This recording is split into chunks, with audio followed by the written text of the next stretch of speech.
प्रेम से बोलिए शंकर भगवान की जय, गौरा माता की जय, कार्तिके बाबा की जय, गौरी पुत्र गणेश की जय, हर हर महादेव। तो प्रेम से बोलिए सच्चे दरबार की जय। तो देखिए गुरु बहना, एक बहुत सुंदर हम शिव चर्चा के कथा लेके आयल बाटी। हमरे कथा के आप सब शुरू से अंत तक सुनम आ सुन के कमेंट बॉक्स में बताइब कि हमार कथा सुन के आप सबन के कैसन लगल बाटे। आ कमेंट बॉक्स में हर हर महादेव लिखब। तो देखी महतारी रहेली, पति पत्नी लोग रहेला लोग, भगवान ओलोन के एगो बेटी और एगो बेटा देले रहने, एगो बेटी और एगो बेटा रहने। बेचारी बहुत गरीब रहेली, उनके एको कहल जाला एको खेत नाय रहेला, एको कट्ठा खेत नाय रहेला।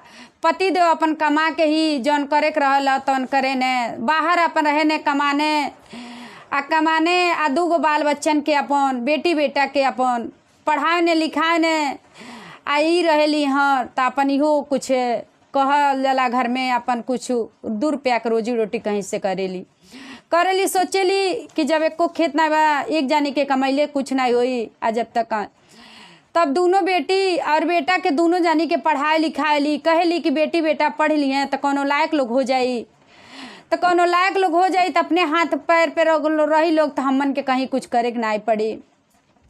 लेकिन कहल जाला बेचारी के जब कुछ दिन बीती आ जब कुछ दिन बीतेला तो उनकर पतिदेव एक्सपायर हो जाने, उनकर पतिदेव मर जाने। आ जब उनकर पतिदेव मर जइहें तो बेचारी अपने सीना पे हाथ पीट पीट के बहुत रोएली, कहेली कि हे भगवान कि का हमाके का कैला कि एगो सुहाग भी रल छीन ले गईल आ 2 रुपया उहे कमात रहने हमें ले आवत रहने हैं, तो बाल बच्चन के अपन खियात रहनी आ पहनावत रहनी, पढ़ात रहनी, लिखात रहनी। लेकिन तू हमरे साथे का कह देला कि हमरे में का कमी रहल हे भगवान कि हमरे सुहाग के तू छीन लेला। बेचारी सीना पे हाथ पटक पटक के पीट पीट के रोएली, आपन उनके दिल में अब इतना दर्द आ जाला। लेकिन बेचारी सोचेली कि आज एगो भगवान तो देले वाने एगो बेटी और एगो बेटा देले वाने, लेकिन कहल जाला अपन भी प्राण त्याग देते बेटी बेटा कौने ओर के जाइए। वही लोगन के मुंह देख के अपन रहेली आ कहेली कि बेटा के कुछ बेटा अगर पढ़ ली हैं कौनो लायक हो जाइए, तब हम मन के दोनों जानी के महतारी बेटी के देखिए। सोचेली कि बेटी के का करे बा साथे साथे लेके जौन जौन करब तौन तौन करी हैं, आ बेटा अपन पढ़ ली हैं तो हमन के कुछ जनबे बुझबे करी हैं। बेचारी केहू घरे चौका बर्तन करी हैं तब वो बेटी के साथ लेके जाइए, खेते में जाइए तब वो बेटी के साथ लेके जाइए। ऐसे कि बेचारी के तो पति देव ना रहे ने, सोचेली कि बेटी के लेके कोनो लक्षण ना लगे कि लोग कही कि देखा बाप के मरते बेटी अपने मन के हो गई वाली करत अली। अरे बेटी रहेली बड़ या बेटा रहे ने छोट, लेके बेटी के ले अपन करत ली। आप पैसा लोग कमाई लोग, बेटा अपने भाई के अपने दी हैं, अपने आप अपने महतारी की आ बेटा के दी हैं बेटा। तो पैसा पा के बहुत खुश रहे ने, अपन घूमे ने, पढ़े ने, खाने ऐश करे ने। लेकिन यह महतारी आ बहन लोग मिल के लोग बेचारी लोग कुछ अपन पेट के लिए कुछ खाए के मन करी तो लोग खाई लोग ना, लेकिन वह अपने घर लोग ले आके लोग अपने बेटा के महतारी दी हैं। अब बहन रहेला अपने भाई के दी हैं। बहन कहिए कि ये मम्मी है लो, अब भैया घरे बाबू बाटे आ चला बाबू के दे देवल जाई, बाबू खा ली हैं कि बाबू। लेकिन बेचारी कितना अपने दुख में बाटी, लेकिन देखी बेटा के कितना जानत अली। लेकिन वह बेटा बड़ भइल बा तो महतारी बहन के साथे का कैले बाटे। लोग जाला लोग ऐसे काम रोज तक करे जाए लो, एक दिन लोग जाला काम करे तो चर्चा होत रहेला। आ जब चर्चा होत रहेला तो महतारी कहली है बेटी बैठो आ चला हो चर्चा होता, चलो चर्चा सुन लेवल जा। आ चर्चा सुन लेवल जाई तो रोज रोज तक कमेबे करें के चलो चर्चा सुन लेवल जाए। चर्चा सुन के जाला लोग चर्चा सुनेला, लोग बैठ के चर्चा सुनत के लोगन के बहुत अच्छा लगेला, दिल में बहुत पसंद आ जाला। आ जब बहुत पसंद आ जाए चर्चा लोग सुनी लोग आ सुन के लोग घरे आए लोग, वही दिन 1 रुपया लोग कमा के लोग ना आए ला। बेटा मांगे ने पैसा, बेटा माई कहली बेटा आज पैसा ना आई बटे आ रोज का कहल जाला मेहनत त करे नी के आ तूहू सियान भइल आ तूहू 2 रुपया कहीं कमैत आ बहिन होतली सियान आ तूहू सियान होतल शादी विवाह करे लायक होतल आ महतारी इतने बात कह देली कमाए के बेटा के गुस्सा लगेला आ बेटा के गुस्सा लगी बेटा चल रही हैं कमाए चल रही हैं लेकिन महतारी के लगे एक बार भी फोन करके ना बतिये हैं कि ए माई तू कैसे बालू ई ना सोचे ना कि हम महतारी हमार बहन इतना दुख में लोग रह के हमके पढ़ा लिखा लोग हमके लोग लायक बनाओ लोग लेकिन कबो ना समझ ले बाटे चल जाइए अब माई बहन यहाँ लोग एगो बेटा भी ना माई हुटके लिया बहन हुटके ने भाई बहन हुटकी है भाई भी ना अपने लोग बातचीत करेला लोग आ चर्चा लोग सुने जाला लोग अब 2 रुपया लोग ढेर ना लोग कमाए लोग जरूर कुछ कमा लेला लोग भोलेनाथ से चर्चा में सुनी लोग तो चर्चा सुनेला लोग भोलेनाथ से आएला लोग अपने माई बेटी लोग कहेला लोग कि ए बाबा राउर तो चर्चा सुनले में बहुत अच्छा लगत अटे लेकिन हमारे नसीब में का लिखल बा कि हमके इतना कष्ट काटे पड़ता बेटा तो चल गई माने बाहर लेकिन एक बार ना फोन करके पूछा तने कि ये माई तू कैसे बालू कि तुहरे पास कुछ बा कि ना हम बेटा के आसरा पे हम तो रहनी है लेकिन माई हुए भोलेनाथ के दरबार में जा तली तो कैसे का कह तली सीना पीट पीट के कह तली कैसे का हमरो सोहागे भोले नाथ रौरले हानि बेटा के मुहवा देखी के राहानी ए भोला बेटा के मुहवा हो भोला देखी के जो राहानी मजूरी धतूरी कई के पढ़ावानी ए भोला मजूरी धतूरी हो भोला कई के पढ़ावानी बेटी के जिंदगी नाही सोचानी हो भोला बेटा हुआ जो कब हो भोला नाही बूझे माई के दर्दिया नाही बूझे भोला माई के मरमवा हो भोला बेटा नाही बूझे बेटा नहीं बूझे ने जो माई के मरा मामा हमरो सोहगवा हो भोला ले जो हिले हानि बेटा नहीं बूझे ने जो माई के मरा मामा बेटी जो लेके हो भोला साथे साथे रहानी 2 रुपया जो कमाई ए भोला ले के जो आई ए भोला बेटा के पढ़ावानी बेटा के खियौनी ए भोला बेटा के पढ़ावानी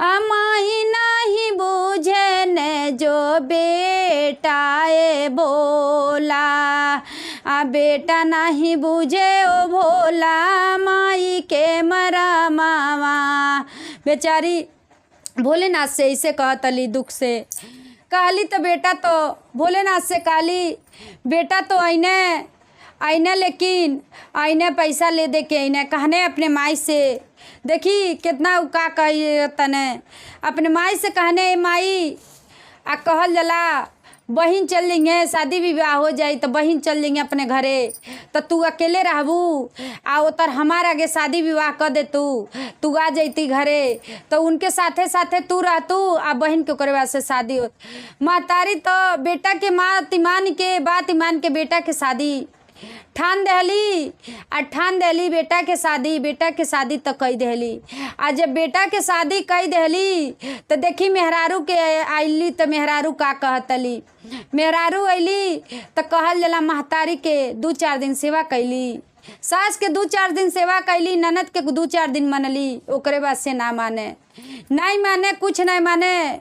बेचारी ननद रहली इतना सीधा सादा। अब बेटा का कहने अपने मेहरारू के लेके बाहर चल गई ने, कहने माई अब पढ़ल लिखल वाली लेके जाता नहीं बाहरे, आ वो कमाइया हम कमाई। काहे से लइका के ऐसे ना आसरा रहल कि घर भर रहल खेत ना रह। देखी माई बेटी के कुछ नहीं लोग समझता न। लेके जब बाहर चल गई न, बेचारी के लगे फिर फोन फान ना करता न। बेचारी अपने दुख में कितना बाटी। अब एगो बेटी वाली बेटी के लेके का करें, सोच सोच के रोएं, सोच के रोएं। कहे कि हे भोलेनाथ कि कौने कलम से हमार भाग्य आप लिखले बाटी कि एगो बेटी भर के लेके बिलखा तनी। बेटा तो पर राह धले ने कि कुछ करती कि बेटी के भी शादी विवाह हो जात। ओकरे वजह से गईली वही चर्चा में गईली। चर्चा सुने तो रोज रोज जात रही, चर्चा सुने गईली। और जब चर्चा सुने गईली तो भोलेनाथ एगो बहुत सुंदर के वहाँ लैके आई ने, बहुत सुंदर के लैके आई ने। अब बगल में लोगन के कुछ दूर पे बैठन है। अब बेचारी लोग तो दुख में अपन चर्चा लोग सुनता लोग। अब भोलेनाथ से हाथ जोड़ के लोग कहता लोग चर्चा में मने मन। जब चर्चा खत्म भई तो लइका जन बगल में रहने तो कहत ने, ये चाची तो के कौन दुख बा, काहे इतना दुख में तू मन अपन उदास कैले बालू कि हमके तू बतावा काहे इतना तू मन उदास कैले बालू। माँ कहिए कि ये बाबू कौनो दुख नाई बटे कि का तो से तो कहिए उ ना चाची तोके कौनो दुख बा, जौन दुख भी ओके तू बताओ, हम तोरे दुख के हम देखम आ तोरे दुख के हम सुनम। कहेली कि ये बेटा अरे भगवान तो भोलेनाथ हमके एगो बेटी और एगो बेटा तो देहने। आ कहल जला कुछ दिन के हमार बेटा बेटी लोग भल तो पति देव हमार मर गई ने। आ मर गई ने, बेटा के पढ़ा लिखा के हमन के अपन दोनों जानी महतारी बेटी अपन काम धाम कई के बेटा के पढ़ौनी लिखौनी के। आ बेटा कि कहानी कमाए के बेटा चल गए ने बाहर। आ बाहर से ने फिर बियाह कई के अपने मेहरारू के लेके चल गए बने बाहर। लेकिन कबो ना पूछे ने कि ये माई अच्छा ये बहन तू कैसे बालू, कबो ना पूछे ने, कबो ना पूछिए। तो कहे ले ऊ कि ऊ तो भोलेनाथ ने बेटा के उनके भेजले रहने बेटा बना के। कहे न कि ये माई उनके कहिए चाची तू न दुख में रह, हम बाटी कि चला अब बेटी के कहली बेटी के से शादी करे हुआ बेटी से केहू का हम का करी, हमरे लगे 1 रुपया बा ना, या बेटी के हम शादी कैसे करी। कहिए ऊ ठीक बा, आ चला हम तोरे बेटी से हम शादी करब कि तुहार बेटी हमके पसंद बा। कहली ना तुहार माई दादा लोग ना करी। लोग कहली न कि नहीं चाची तू हमार बात माना, हम अपने माई दादा से जाके कह, हमार माई दादा लोग हमार बात मान जाए लोग। बेचारा भोलेनाथ देखी वहाँ कितना भोलेनाथ के कृपा बा। वही जो लड़की के जोड़ा खोद देने, आ लड़की के जोड़ा खोद दिए।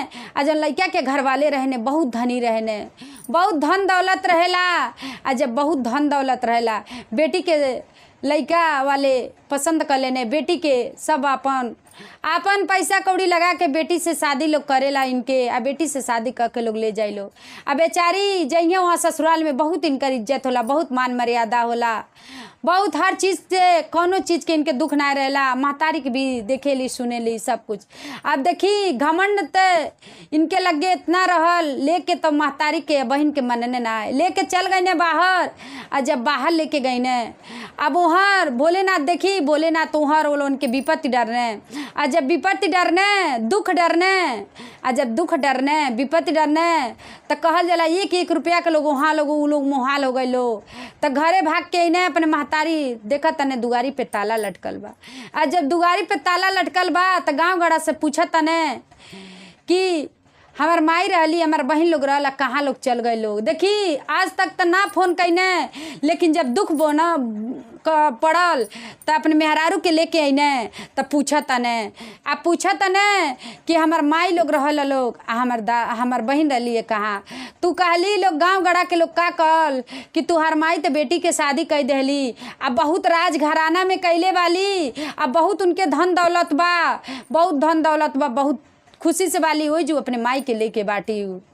आ बोल कहे न कि कौने गाँव कैले वाले लोग कहेला कैले बाटे खोजत पता लगावत के अपने बहन के घरे पहुँच जाइए। आ जब बहन के घरे पहुँचिए तो बहन जब देखेली महतारी बहन लोग देखी लोग तो कही लोग महतारी कहिए ए बाबू कहाँ तू अइला, का करे अइला, कहे न कि माई तो के ना हम पूछनी अछनी, अपने घमंड में रानी हम ना पूछनी अनाय कहनी। ताज देखा हमन के एक एक रुपया के मोहताज हो गइल बाटी के का करी के।